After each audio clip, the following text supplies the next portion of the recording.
चलिए स्टार्ट करते हैं। पहले मुझे लगा था कि शायद आज मैं लेट हो जाऊंगा क्लिनिक से आते हुए। हालांकि अभी अभी पहुंचा हूं मैं जस्ट। और अब मैं सोच रहा हूँ कुछ खाना पीना जो होगा बाद में करते हैं। पहले जो कल स्क्रोफोलोसो ग्रुप का इंट्रोडक्शन मैंने कल बीच में छोड़ा था, या ग्रुप का नहीं, है रेमेडीज का सिंगल सिंगल इंट्रोडक्शन मैं स्टार्टिंग में थोड़ा सा आपको दे देता हूँ। ग्रुप का इंट्रोडक्शन तो फिर हम देंगे ही कंप्लीटली जब बाद में रेमेडीज स्टार्ट होंगी। क्योंकि कुछ दिन स्टार्टिंग के कुछ दिन वीडियो में ओपन रखता हूँ हर एक बैच में 8-10 दिन, ताकि नए लोग को कुछ पता चले, जुड़ते रहे, फिर बाद में बोलते हैं कि हमें नहीं बताया था, नया बैच चला है। दूसरा, चैनल भी थोड़ा सा एक्टिव हो जाता है। अदरवाइज अगर वीडियो बीच बीच में ना डले तो यूट्यूब चैनल को प्रमोट नहीं करता है, इसलिए वो भी थोड़ा सा नेसेसरी हो जाता है। और जो मोस्ट बेसिक चीज़ें हैं वो अगर सब लोगों के पास पहुंच भी जाएं, जो ज्वाइन नहीं कर पा रहे हैं, नहीं कर सकते हैं, तो वो अच्छा ही है, ताकि कुछ थोड़ा बहुत स्प्रेड हो इलेक्ट्रो होम्योपैथी की चीज़ें। और कुछ अगर 10-20 चैनल भी ऐसे चलते रहें जिन पे लगभग हर वीक वीडियो आती रहे, तो कहीं ना कहीं जो हमारी पैथी है वो लोगों की नज़रों में जाती है। और अब मेरे पास दिन में कई फ़ोन आते हैं, हालांकि मैं मेडिसिन भेज नहीं पाता हूँ लोगों को, टाइम कम की वजह से उतना टाइम नहीं रहता है। तो लोग कहते हैं कि सर हम ये इलेक्ट्रो होम्योपैथी क्या है, होम्योपैथी से हम बहुत दवाइयाँ खा चुके हैं, और वो अब हम उतनी सारी अंग्रेजी दवाई भी खा चुके हैं, आपकी पैथी जाननी है, इसमें से दवाई लेनी है। फिर मैं नज़दीक उस सिटी में मेरा कोई जानने वाला होता है तो उसका नंबर भेज देता हूँ ज़्यादातर। लेकिन अगर ऐसे इलेक्ट्रोहोम्योपैथिक वीडियो और लिटरेचर वगैरह जाता रहेगा ऑनलाइन, तो जो सुप्रीम कोर्ट ने बोला है फॉर डेवलपमेंट इलेक्ट्रोहोम्योपैथी के लिए, उसके उसको आगे बढ़ाने के लिए, वो एक डिजिटल जो मीडियम है वो सबसे बेस्ट मीडियम है आज के डेट में। तो उसलिए भी कुछ वीडियो बीच बीच में भी डालते रहना जरूरी है। और अब तो मैं बैच ले ही रहा हूँ, तो शुरू के 8-10 दिन की वीडियो डालने में कोई दिक्कत भी नहीं है। इसलिए यहाँ पे कल हमने स्क्रोफलोसो ग्रुप को बताया था, मैंने उससे पहले बताया था पिछले क्लासेस में कि हमारी रेमेडीज कैसे प्रिपेयर होती हैं, प्लांट्स के कौन कौन से पार्ट हमारे स्पैजरिक में आते हैं, स्पैजरिक किन तरीके से बनता है, वो दोनों वीडियो मैंने लाइव भी कर दी हैं। जिसका छूट गया है वो देख भी सकता है, वो सब चैनल पे पब्लिकली अवेलेबल है। लाइव का मतलब पब्लिकली अवेलेबल है। अब हमने स्क्रोफलोसो ग्रुप में स्टार्ट किया था, मैंने बताया था कि हर एक ग्रुप में, लगभग हर एक ग्रुप में, किसी में नहीं भी है, कुछ ओरिजिनल रेमेडीज हैं और कुछ कंपाउंड रेमेडीज हैं। ओरिजिनल रेमेडीज मतलब जो डायरेक्टली प्लांट से बनाई जाती हैं, और कंपाउंड रेमेडीज जो ओरिजिनल रेमेडीज को मिक्स करके बनाते हैं, वो कौन सी होती हैं? कंपाउंड रेमेडीज होती हैं। तो ऐसे ही हम हर एक ग्रुप को देख रहे हैं, उसकी रेमेडी कौन सी है, और उसकी ओरिजिनल रेमेडी के बारे में मैं हल्का सा आपको बताते चलूंगा। स्क्रोफलोसो ग्रुप में हमने कल ये 9 रेमेडीज का मैंने नाम बताया था आपको। स्क्रोफलोसो 1, S1 मोस्टली मैंने बताया था प्री डाइजेस्टिव रेमेडी है, और डाइजेशन के प्रोसेस स्टार्ट होने तक बहुत अच्छा काम करती है। इसके अलावा S1 के और भी बहुत बड़े यूजेज हैं, आगे जब हम पढ़ेंगे। फ्रॉम माउथ टू एनस इसके इफेक्ट आपको देखने को मिलेंगे। नर्वस सिस्टम की बहुत अच्छी रेमेडी है, सेरेब्रम सेरिबेलम दोनों, हमारे जो सेंट्रल नर्वस सिस्टम पे अच्छा इफेक्ट स्क्रोफोलोसोवन रखता है। और लेकिन डाइजेशन पे बहुत बहुत अच्छा इफेक्ट स्क्रोफलोसोवन का रहता है। डिटेल में हम पढ़ेंगे, अभी केवल बेसिक एक छोटा सा इंट्रोडक्शन दे रहा हूँ। कुछ नए लोग भी हैं जिनको आइडिया हो जाए कि एक्चुअली रेमेडीज कहाँ कैसे काम कर रही है। स्क्रोफलोसो 2 को बनाया है मेटी जी ने उस तरीके से कि ये लीवर की बहुत अच्छी रेमेडी है। इसमें प्लांट्स हैं जो लीवर पे काम करते हैं। सेकेंडली, ये उन सभी ऑर्गन्स की रेमेडी है जो पाउच टाइप के ऑर्गन है, हलो मस्कुलर ऑर्गन है, जैसे गोल ब्लेडर है, जैसे यूरिनरी ब्लेडर है। इवन जो ट्यूबल स्ट्रक्चर के ऑर्गन्स भी हैं, जिनमें डक्ट्स टाइप के जो ऑर्गन है जिनसे डक्ट निकलती हैं, या डक्ट्स पे भी बहुत अच्छा काम करती है, जैसे यूरेथ्रा, यूरेटर, बाइल डक्ट्स, ठीक है ना, पैनक्रियाटिक डक्ट, इन सब पे भी स्क्रोफोलोसो 2 अच्छा काम करती है। वैसे ये पूरा ग्रुप फंक्शनल और मेटाबॉलिक ग्रुप है, यानी कि ऑर्गन के फंक्शंस को ये हाइपोर हाइपर होने के कंडीशन में भी इनका यूज कर सकते हैं। और मेटाबॉलिक रेमेडीज भी हैं ये सभी इस ग्रुप की। स्क्रोफुलोसो 5 को अगर हम देखते हैं तो लीवर की अच्छी रेमेडी है जब इसके प्लांट्स में जाते हैं। ये किडनी पे भी काम करती है और स्किन की one of the best remedy है। इसके अलावा नर्वस सिस्टम से जब हम लेते हैं तो मोटर नर्वस सिस्टम, यानी कि जब हम हमारी कोई सेंसेशन हमारी बॉडी से हमारे माइंड की तरफ जाती है तो वो सेंसरी नर्वस सिस्टम के थ्रू चीजें पहुंचती हैं, और वहां से रेस्पॉन्स जब आता है वो मोटर नर्वस सिस्टम के थ्रू आता है। जो मोटर रेस्पॉन्स है, जितने भी मोटर रिफ्लेक्सेस हैं, वो सब पे स्क्रोफुलोसो 5 वर्क करती है। ऑर्गन वाइज हम देखें तो लीवर स्किन की बेटर बेस्ट रेमेडी है। स्क्रोफुलोसो 6 जो है वो एक्सक्रेटरी सिस्टम की रेमेडी है। इसके अलावा ये मिनरल का बैलेंस भी बॉडी में बना के रखती है। वाटर बैलेंस और मिनरल, खासकर सोडियम पोटेशियम कैल्शियम जो चैनल होता है पूरा, उसको मैनेज और बैलेंस करके रखने की one of the best remedy है, बल्कि मैं बोलूँगा बेस्ट रेमेडी है। स्क्रोफुलोसो 10 डाइजेस्टिव रेमेडी है, एंटी पायरेटिक भी है, एंटी बैक्टीरियल है, एंटीवायरल, एंटी फंगल। मतलब बुखार को उतारने का काम, चाहे वो वायरस की वजह से है, बैक्टीरिया की वजह से है, किसी भी वजह से है। इसके अलावा निमोगैस्ट्रिक नर्व पे वर्क करती है।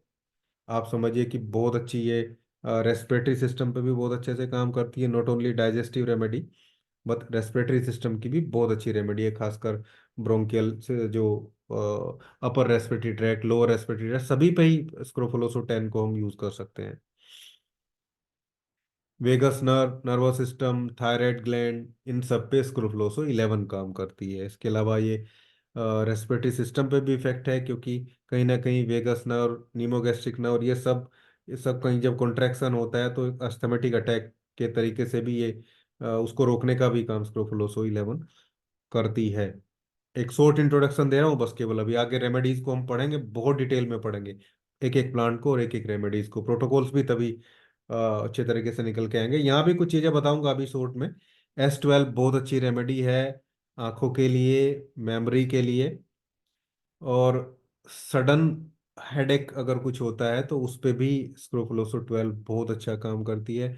आंखों से आई से रिलेटेड डिजीज सभी, अक्यूट केस में कंजक्टिवाइटिस से लेके कैटरेक्ट तक, सभी ग्लूकोमा, सभी जगह ये रेमेडीज बहुत अच्छा इफेक्ट रखती है। इवन आई से रिलेटेड सभी डिजीज के लिए हम S12 का ही यूज करते हैं। S12 के साथ इसकी हेल्पिंग रेमेडी हम यूज करते हैं। हालांकि S12 का काउंटर पार्ट सी ग्रुप में नहीं है, जैसे S10 का C10 है, S6 का C6 है, S5 का C5 है, S3 का C3 है। वैसे S12 का अगर मैं काउंटर पार्ट की बात करूं, या जब जब डिस्ट्रक्शन की हम बात करते हैं, सेल और टिश्यूज पे वर्क करना है, और S12 के साथ सी ग्रुप से कोई रेमेडी लेनी होती है, तो हम ज़्यादातर C5 का सिलेक्शन करते हैं। C5 वहाँ पे बेस्ट रेमेडी है, जो किसी के साथ भी जो है अलाइन करी जा सकती है। ठीक है, ये हमारा S ग्रुप हो गया, उसकी ओरिजिनल रेमेडीज हो गई, और उन रेमेडीज को हम कहाँ कहाँ किस तरीके से यूज कर सकते हैं वो मैंने सिंपली एज ए इंट्रो आप लोगों को बताया। इसमें कुछ भी प्रोटोकॉल या उसकी बात अभी हम नहीं कर रहे हैं, क्योंकि हम basic part of electro homeopathy पढ़ रहे हैं, जहाँ हम जीरो से फ्रॉम स्क्रैच से स्टार्ट कर रहे हैं। अगर बीच में कहीं भी हम जंप मारेंगे, किसी भी टॉपिक का मैं जंप मारूंगा तो कहीं बीच में कुछ चीजें छूट जाएंगी, सीधा प्रोटोकॉल पे जाएंगे तो सब रुक जाएगा। आपको सब बताया जाएगा, प्रोटोकॉल कैसे सेट करना है वो भी बताया जाएगा, और सिम्टोमेटिकली कैसे चीजें सेलेक्ट करनी है वो भी। क्योंकि 38 रेमेडी है केवल हमारे पास, केवल 38 रेमेडी है, बहुत ज्यादा माथापच्ची नहीं करनी होती है, इनको ही अच्छे से पढ़ना है। 114 प्लांट है और 38 रेमेडीज है, यानी कि टॉपिक वाइज आप देखें तो 114 + 38, इतने टॉपिक आपको अच्छे से पढ़ने हैं। यानी कि class 6, class 7, class 8 junior school के बच्चे के एक ट्राइमेस्टर के सिलेबस के बराबर हमें पढ़ना है, अच्छे से बहुत ध्यान से, 3 महीने 4 महीने। उसके बाद सब आप ऑटोमेटिकली सीख जाएंगे। यही मोटिव है क्लास लेने का, यही उद्देश्य है क्लास करने का, क्लास को हेल्ड करने का। और ये तभी हो पाएगा जब आप चीज़ों को सीखेंगे। और प्लांट, अभी तक प्लांट पे कोई खास जोर इलेक्ट्रोहोम्योपैथिक प्रैक्टिशनर देते नहीं है, अभी भी नहीं दे रहे हैं, अभी भी फॉर्मूला ही चाहिए बस। लेकिन हम अगर प्लांट, क्योंकि मैटी जी ने एक एक रेमेडी प्लांट से ही तो बनाई थी ना, प्लांट की प्रॉपर्टी जोड़ के। और जब हम प्लांट को पढ़ेंगे तो फिर हम बिल्कुल इलेक्ट्रोहोम्योपैथिक तरीके से पढ़ेंगे। होम्योपैथिक तरीके से नहीं पढ़ेंगे बिल्कुल भी, क्योंकि वहां से हम इलेक्ट्रोहोम्योपैथी को नहीं सीख पाएंगे और ना उस तरीके से रेमेडी काम करेगी। ठीक है ना। मान लो जैसे बहुत इंपॉर्टेंट प्लांट है, सबसे पहले हम प्लांट नक्सोमिका ही पढ़ते हैं, क्योंकि हम S1 पढ़ते हैं सबसे पहले। मैटी जी ने भी सबसे पहले S1 ही बनाई थी। और उसका इंपॉर्टेंट प्लांट है नक्सोमिका। तो नक्सोमिका को हम ऐसे नहीं पढ़ेंगे कि ये इसको बहुत ज़्यादा गुस्सा आता है, नक्सोमिका के पेशेंट को ये प्रॉपर्टी होती है, उस तरीके से हमें नहीं पढ़ना है, वो फिर होम्योपैथिक भी हो जाएगा। हमें पहले ये पढ़ना है नक्सोमिका के केमिकल कॉन्स्टिट्यूएंट्स क्या क्या हैं, फाइटोकेमिकल्स मेनली उसमें क्या क्या होते हैं, ऑर्गन वाइज ये प्लांट्स कहाँ कहाँ वर्क कर सकता है एक ह्यूमन बॉडी पे, और फिर ह्यूमन बॉडी में क्या क्या प्रॉब्लम को ये सोल्व कर सकता है, वो प्रॉब्लम किस वजह से आई है और ये उसको कैसे सोल्व कर सकता है, मेन मेन डिजीज। फिर आगे हम बढ़ जाएंगे अगले प्लांट के लिए। जैसे ही 9 प्लांट कंप्लीट होंगे, फिर 9 प्लांट पढ़ते ही आप सीख जाएंगे कि हाँ ये एक एक कंप्लीट बंच हमने बना दिया है, यूजिंग 9 फ्लावर्स, 9 फूलों से यूज करके एक माला बना दी है, जो मैटी जी ने बनाई थी, जिसका नाम है स्क्रोफलोसो 1। ठीक है। फिर ऐसे ही 9 फूलों से, 9 फूलों से अगली माला बनती है, वो होती है स्क्रोफलोसो 2, जिसमें 8 फूल तो वही रहते हैं, 8 फ्लावर्स तो वही रहते हैं जो स्क्रोफलोसो 1 में भी थे। लेकिन उसको अलग से दिखाने के लिए, स्पेसिफिक उसकी ओरा, उसकी डेकोरम को मेंटेन करने के लिए, एक अलग क्रोमा उसमें देने के लिए एक फूल अलग से ऐड किया, लाइकोपोडियम, वो S2 बन गए। ठीक है ना। यानी कि 8 फूलों की वही चीज थी पहली एक, जिसकी जिसकी ओरा अलग है, जिसकी स्मेल अलग है। अब वो सारे के सारे जो है, वो पूरा का पूरा जो स्ट्रक्चर है वो चेंज हो जाता है एक चीज ऐड होने से बस। क्यों, कैसे होता है, वो मैंने कल भी बताया था कि जो मेन प्लांट होता है हर एक रेमेडी में, बाकी सारी रेमेडी उसी को फॉलो करती हैं, उसी के पीछे काम करती हैं। तो यहाँ हम स्क्रोफोलोसो ग्रुप की मैंने आपको ये ओरिजिनल रेमेडीज बताई। एक स्लास और बची है मैंने।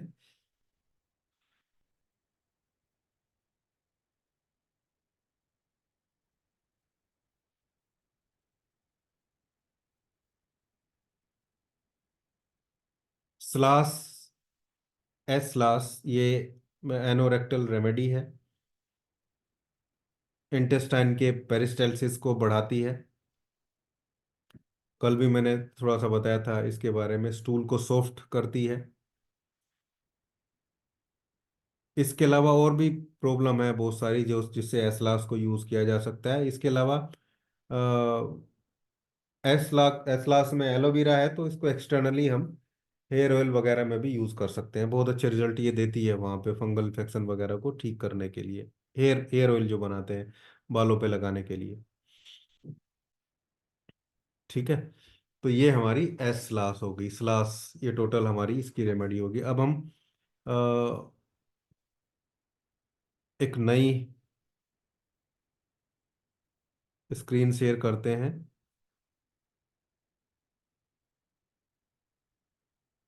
उसमें फिर हम नेक्स्ट अपना ग्रुप जो है, बहुत प्यार से पढ़ना है, बहुत प्यार से देखना है, धीरे धीरे चीज़ों को क्लियर करते जाएंगे, समझते जाएंगे। हम नेक्स्ट ग्रुप की तरफ चलते हैं। नेक्स्ट हमारा ग्रुप है कैंसरेसो ग्रुप।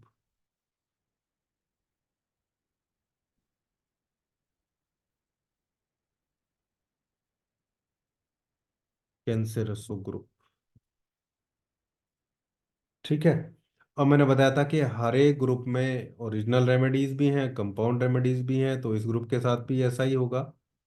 इसमें भी ओरिजिनल भी हैं और कंपाउंड भी हैं। तो पहले इसकी ओरिजिनल रेमेडीज को देख लेते हैं। Original remedies,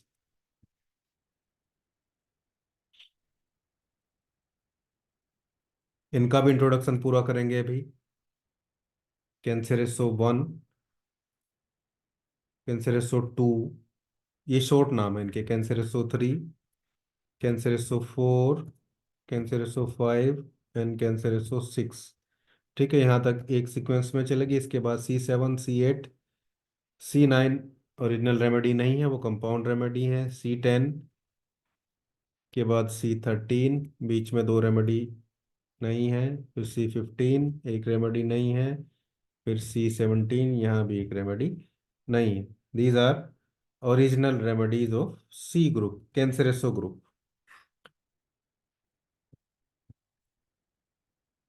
compound remedies.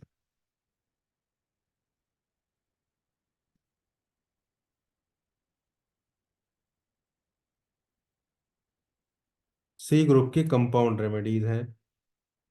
कैंसरेसो 7, C7, कैंसरेसो 8 मतलब C8, कैंसरेसो 9, C9, C11, C12, C14 and C16। यहाँ पे थोड़ी गड़बड़ कर दी मैंने, ये C17 है।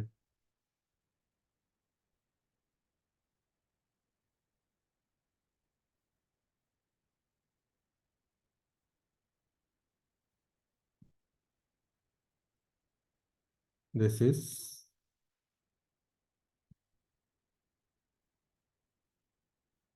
C17। These are original remedies. अब इसका एक इंट्रोडक्शन लेते हैं छोटा सा। कैंसरेसो ग्रुप या सी ग्रुप, ये स्ट्रक्चरल ग्रुप है। ऑर्गन के स्ट्रक्चर पे काम करता है। ऑर्गन जब डीके होता है या ऑर्गन की एनाटोमी में और को डिफरेंस जो है, एनाटॉमिकल चेंजेस आने स्टार्ट हो जाते हैं, तब बहुत अच्छा काम करता है। इसके अलावा कहीं पे डिस्ट्रक्शन हो किसी ऑर्गन में, ठीक है, इस टाइप की कोई सिचुएशन बन रही है जहाँ पे ऑर्गन की फंक्शनैलिटी के साथ साथ उसके स्ट्रक्चरल चेंजेस भी देखने को मिल रहे हैं, वहाँ ये रेमेडीज काम करती हैं। जैसे स्क्रोफलोसो group S group functional group था, ये स्ट्रक्चरल ग्रुप है। ठीक है, इसमें भी रेमेडीज कुछ एस ग्रुप की काउंटर पार्ट हैं जो उनके साथ बहुत अच्छे से काम करती हैं। इसमें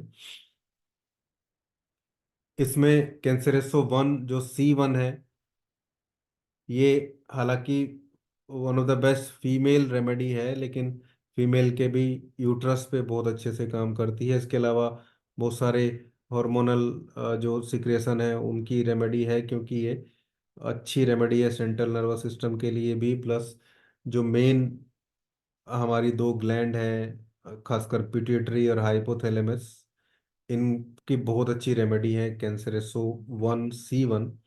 उनसे रिलेटेड सिक्रेशन को, उनसे रिलेटेड होने वाली प्रॉब्लम को, इवन माइग्रेन में भी बहुत अच्छा काम करती है कैंसरेसो 1 C1। चाहे वो कई बार पिट्यूटरी पे कोई ट्यूमर या ऐसा कोई प्रॉब्लम वहाँ पे देखने को मिले, तो भी काफ़ी माइग्रेन पेशेंट को रहना स्टार्ट होता है। इवन बिनाइन जो ग्रोथ होती है उसमें भी।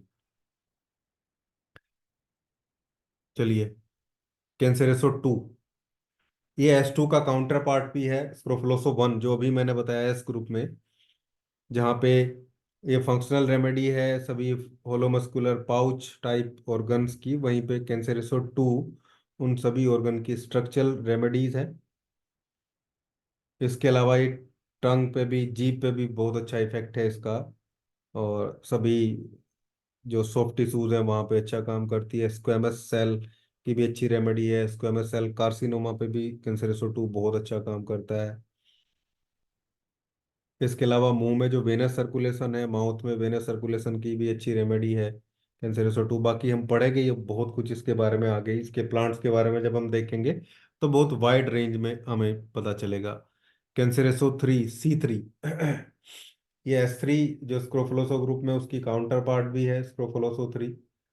और स्क्रोफलोसो 3 पता नहीं, वहाँ मैं बताया नहीं, शायद भूल गया आपको। स्क्रोफलोसो 3 जो एस ग्रुप में है वो स्किन की रेमेडी है, लेकिन स्किन के डीप टिश्यूज की, डीप एरिया की रेमेडी है। S5 सुपरफिशियली एपिडर्मिस लेयर पे काम करती है, और S3 जो है डर्मिस लेयर पे काम करती है, हाइपोडर्मिस लेयर पे काम करती है, सबकुटेनियसली काम करती है। और सेंसरी नर्व की रेमेडी है S3। वहीं पे C3 उसका काउंटर पार्ट है सेंसेशन के लिए। ऑर्गन वाइज भी हम देख सकते हैं ये S3 वहाँ पे स्किन की रेमेडी भी है और जेनाइटल ऑर्गन की रेमेडी है। जितने सेकेंडरी कैरेक्टर मेल में और फीमेल में प्यूबर्टी के एज के बाद जनरेट होते हैं उन सब की रेमेडी। S3 फंक्शनल है, C3 स्ट्रक्चरल है। रिप्रोडक्टिव ऑर्गन पे S3 C3 दोनों मिलके काम करती हैं, बहुत अच्छी रेमेडी है सभी मेल फीमेल डिसऑर्डर्स की। कैंसर SO4 इसका काउंटर पार्ट इस ग्रुप में नहीं है, इस ग्रुप में S4 नहीं है। काउंटर पार्ट मतलब सामने वाले के पास उसका क्या पेयर अवेलेबल है, काउंटर पार्ट मतलब पेयर। ठीक है ना, उसके साथ में जो अटैच होके चलता है। जैसे इंडियन टीम में कैप्टन एक है, वहीं दूसरी इंग्लैंड की टीम में कैप्टन कौन है, तो इंडिया की टीम का कैप्टन का काउंटर पार्ट हुआ इंग्लैंड की टीम का कैप्टन। इंडियन की टीम में विकेट कीपर का काउंटर पार्ट हुआ इंग्लैंड की टीम का काउंटर पार्ट। तो यहाँ S और C ग्रुप, क्योंकि दोनों ये एक दूसरे के साथ मिलके काम करते हैं, एक दूसरे के साथ अटैच होके काम करते हैं, इसलिए मैं काउंटर पार्ट बोल रहा हूँ। तो कैंसर C4 बोन की रेमेडी है, जॉइंट्स की रेमेडी है। बोन के फॉर्मेशन में उसको कंप्लीटली न्यूट्रिशन सप्लाई करना, या बोलूँ कि बोन के दोनों प्रोसेस, ओस्टियोक्लास्ट और ओस्टियोब्लास्ट, दोनों पे बहुत अच्छा काम करता है कैंसर 4। इसके अलावा भी और बहुत सारी चीज़ें हैं। बोन मैरो पे को स्टिमुलेट करता है। बोन मैरो में आप जानते हैं प्लेटलेट, WBC, RBC सब अगर वहाँ से स्टिमुलेशन हो तो वो आदमी बहुत अच्छे से उसके जो ब्लड की कंपोजिशन है वो बनी रहती है। लेकिन पूरे स्पाइनल कोड की जो स्पाइनल नर्व्स हैं उस पे भी C4 काम करता है। उसके साथ में अगर हेल्पिंग रेमेडीज ऐड कर दी जाए, स्क्रोफुलोसो 5 है, ठीक है ना, और दूसरी फेब्रिफिको 2 वगैरह है। C6 वैसे ही किडनी की रेमेडी है, बोन मिनरल डेंसिटी को ये भी मेंटेन करती है। कैंसर 10 C10 पूरी एलिमेंट्री कैनल पे काम करती है वैसे तो, from mouth to anus, stomach पे भी, इंटेस्टाइन पे भी, रेक्टम पे भी, एनस पे भी। लेकिन लीवर की one of the best remedy है। इसका मेन प्लांट भी लीवर के लिए बहुत अच्छा है, चिलिडोनियम मेजस। इसके अलावा लीवर के बाद हम नीचे आते हैं तो इंटेस्टाइन, एनस और रेक्टम। रेक्टम एनस दोनों पे ये तीन इंपॉर्टेंट चीजें इसकी मान के चल सकते हैं लीवर के बाद। C13 थ्रोट की रेमेडी है, अपर रेस्पिरेटरी ट्रैक्ट पूरे पे काम करती है, लैरिंग्स फेरिंग्स, ठीक है, और थ्रोट में कंप्लीटली आप इसको यूज कर सकते हैं इन सभी प्रॉब्लम के लिए। कफ में भी अच्छा काम करती है। लेकिन इसके अलावा म्यूकस मेम्ब्रेन की बहुत अच्छी रेमेडी है। वैसे C1 भी सभी टाइप की म्यूकस मेम्ब्रेन पे काम करता है, खासकर नेजल कैविटी की जो म्यूकस मेम्ब्रेन होती है उन पे C1 ज़्यादा अच्छा काम करता है C13 के मुकाबले। अगर किसी को जुकाम है, नाक बहुत ज़्यादा चल रहा है, तो C1 को D6 में RE के साथ या WE के साथ देने से जुकाम का नाक का जो पानी है जो बहना है वो रुक जाता है। वाटरी जो डिस्चार्ज रहता है नोज से वो स्टॉप हो जाता है, रुक जाता है। लेकिन अगर प्रॉब्लम नीचे आते हैं, प्रॉब्लम इसोफेगस की सिक्रेशन में है किसी टाइप की, या स्टमक की लाइनिंग में अंदर सिक्रेशन है, या इंटेस्टाइन के अंदर सिक्रेशन की प्रॉब्लम है, तो C13 फिर ज़्यादा अच्छा काम करती है। कई बार डिसेंट्री में C13 बाकी रेमेडी से बहुत अच्छा काम कर देते हैं, C10 से अच्छा। C10 डाइजेस्टिव रेमेडी है, लेकिन डिसेंट्री में C13 से ज़्यादा अच्छा वर्क देखने को मिलता है, मिल जाता है। C15 C15 स्टमक की रेमेडी है, ये भी अच्छी डाइजेस्टिव रेमेडी है, लेकिन हर्निया में भी अच्छा काम करती है C15। कहीं पे हर्निएशन होता है, लेकिन खासकर किसमें, डाइजेस्टिव ट्रैक में। डाइजेस्टिव ट्रैक में हर्निएशन है तो वहाँ पे ये रेमेडी हमें इफेक्टिवली रिजल्ट जो है वो निकाल के देती है। इसके अलावा स्टमक की बहुत अच्छी रेमेडी है, प्री पोस्ट डाइजेशन दोनों में ये रेमेडी काम करती है, दोनों पे इसका इफेक्ट हमें देखने को मिलेगा।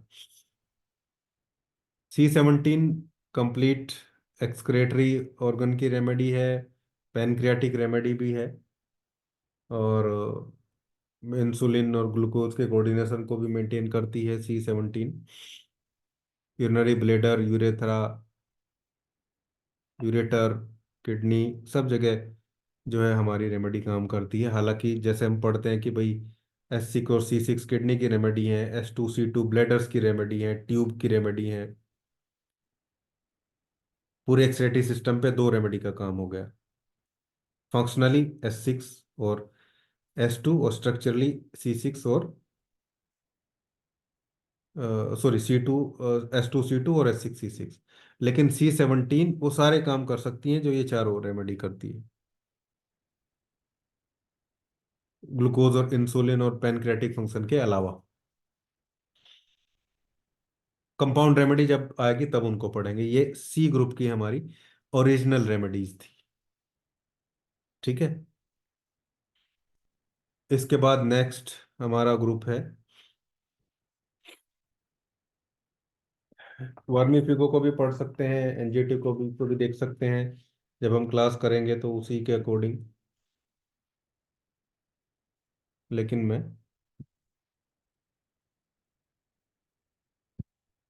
एनजीओटी को,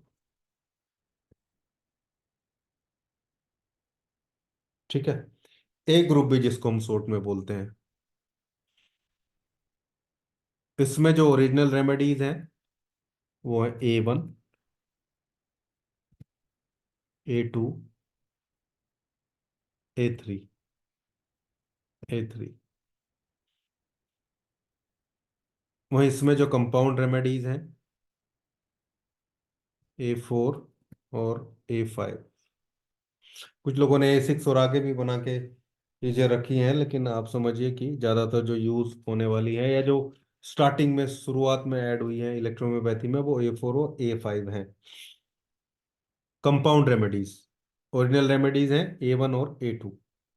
अब यहाँ आप समझिए, हालांकि पोलैरिटी भी मैं आपको बताऊंगा। पोलैरिटी भी एक सब्जेक्ट है इलेक्ट्रोहोम्योपैथी में, एक टॉपिक है इलेक्ट्रोहोम्योपैथी में, जिसमें हम पूरी ह्यूमन बॉडी को लॉ ऑफ पोलैरिटी के अकॉर्डिंग पॉजिटिव और नेगेटिव हिस्सों में डिवाइड कर सकते हैं। और मोस्टली वो एक्सटर्नल एप्लीकेशन के लिए किया जाता है। कुछ रेमेडीज हैं जो पॉजिटिव पार्ट पे अप्लाई की जाती हैं, कुछ रेमेडीज हैं जो नेगेटिव पार्ट पे अप्लाई की जाती हैं, खासकर इलेक्ट्रिसिटीज जो हम पढ़ेंगे, अपनी पांचों इलेक्ट्रिसिटीज, उसको भी देखेंगे वो, क्योंकि उस टॉपिक तो सारे ही कंप्लीट करने हैं हमें अगले 4 मंथ में। कंप्लीट ये जो चीज़ें हैं हमारी आराम से पूरी हो भी जाएंगी, और करनी है हमें। 4 मंथ से ज़्यादा भी लगे चाहे, लेकिन ये जितने बेसिक के टॉपिक हैं वो तो हमें कंप्लीट करने ही पड़ेंगे। हाँ जी। एनजीटी को A1। वैसे तो ये हार्ट की रेमेडी है तीनों, सर्कुलेशन की रेमेडी है तीनों, ब्लड की रेमेडी है, लिम्फ पे भी काम करती हैं। लेकिन सर्कुलेटरी सिस्टम से हम इनको जोड़ के चलते हैं। एंजियोटी को नाम से भी पता चलता है कि ये कहीं ना कहीं अ, हमारा जो सर्कुलेटरी सिस्टम है उसी से रिलेटेड है, हार्ट से रिलेटेड है।